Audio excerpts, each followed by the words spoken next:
is identified as mentally retarded, put back from the 5th grade into the 4th grade, and stayed in that category until I got out of high school. I don't have any college training, but I met a high school teacher who one day changed my life. I was waiting on another student, and when he came in, he said to me, "Young man, go to the board and write what I'm about to tell you." And I said, I can't do that, sir. He said, "Why not?" I said, "I'm not one of your students."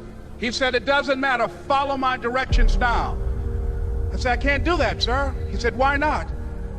I said, "Because I'm educable mentally retarded." And he came from behind his desk and he looked at me. He said, "Don't ever say that again. Someone's opinion of you does not have to become your reality." And as he talked, my heart began to beat fast. Tears began to run down my eyes, and I was in the back just listening to him, because the speech he was giving, that speech was for me. And he said, "Les Brown," he said, "if you want to do anything worthwhile in life, you've got to be hungry." I told Mr. Washington I wanted to become a disc jockey. And so I started working to develop myself. He said, "I want you to practice every day being a disc jockey." I said, "But I don't have any job now." He said, "It doesn't matter." He said that it's better to be prepared for an opportunity and not have one than to have an opportunity and not be prepared. And as I was working to develop myself, I applied for a job as a disc jockey, WMB, on Miami Beach. I went to a guy named Milton Butterball. I said, "How you doing, Mr. Butterball? I'd like to get a job as a disc jockey." He looked at me, he said, "You have any broadcast background?" I said, "No, sir, I don't." "You have any journalism background?" I said, "No, sir, I don't." He said, "We don't have any jobs available." I said, "Yes, sir." I went back to Mr. Washington and I told him. He said, "Don't take it personally." He said, "Most people are so negative, they will have to say no 7 times before they say yes." He said, "Go back again." So I went back again. I said, "How you doing, Mr. Butterball? My name is Les Brown." He said, "I know what your name is. What do you want?" I said, "I'd like to know whether or not you have any jobs as a disc jockey, sir." He said, "Didn't I just tell you yesterday we didn't have any jobs?" I said, "Yes, sir, but I know whether or not somebody got laid off or somebody was fired, sir." He said, "No one was laid off or fired. Now get on out of here." I came back the next day like I was seeing him for the first time. I said, "Hello, Mr. Butterball, how are you?" He looked at me with rage. He said, "Go get me some coffee." I said, "Yes, sir." And I went to get him some coffee. After a while, I would get their lunch and dinner, and I would go in the control rooms and take the disc jockeys their food, and I would not leave until they would ask me to leave. One Saturday afternoon, while I was at the radio station, a guy named Rock was drinking while he was on the air. I was the only one there, looking at him through the control room windows, walking back and forth, young, ready, and hungry. Pretty soon the phone rang, and it was the general manager. And I answered the phone. I said, "Hello?" He said, "Les, this is Mr. Klein." I said, "I know." He said, "Rock can't finish his program." I said, "I know."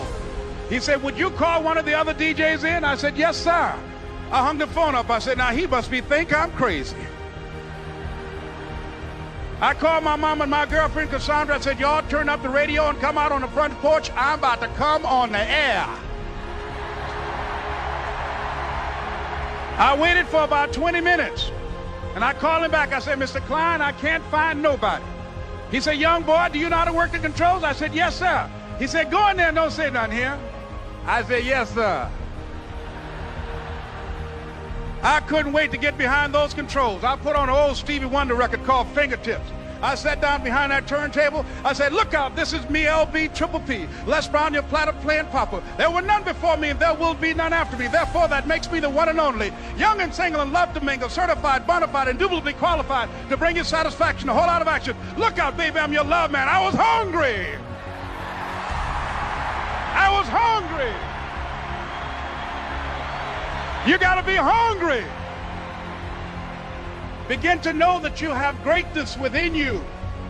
And if just one of you here begin to envision yourselves as being blessed and highly favored to reach your goals, if just one of you capture the essence of what that means, that you have greatness within you and a responsibility to manifest that greatness, that you can make your parents proud, you can make your school proud, You can touch millions of people's lives, and the world will never be the same again because you came this way. It was hard, ladies and gentlemen, coming to speak to people. And I was facing financial difficulties in my own life.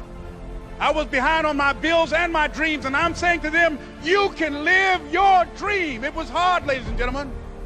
It was very difficult to pick myself up each day believing that I could do it. There were times that I doubted myself. I used to ask myself, can I do this? And something said within me, you're the one. Don't give up on your dream. By continuing to push forward, by continuing to run toward my dream, that one day I would have my own talk show. It's a long shot, ladies and gentlemen, from Liberty City, an abandoned building on a floor, never knowing my mother or father. It's a long shot. Being here with you today in this dome in Atlanta, it's a long shot. No college training, labeled educable, mentally retarded, but I kept running toward my dream. Don't stop. Don't stop running toward your dream.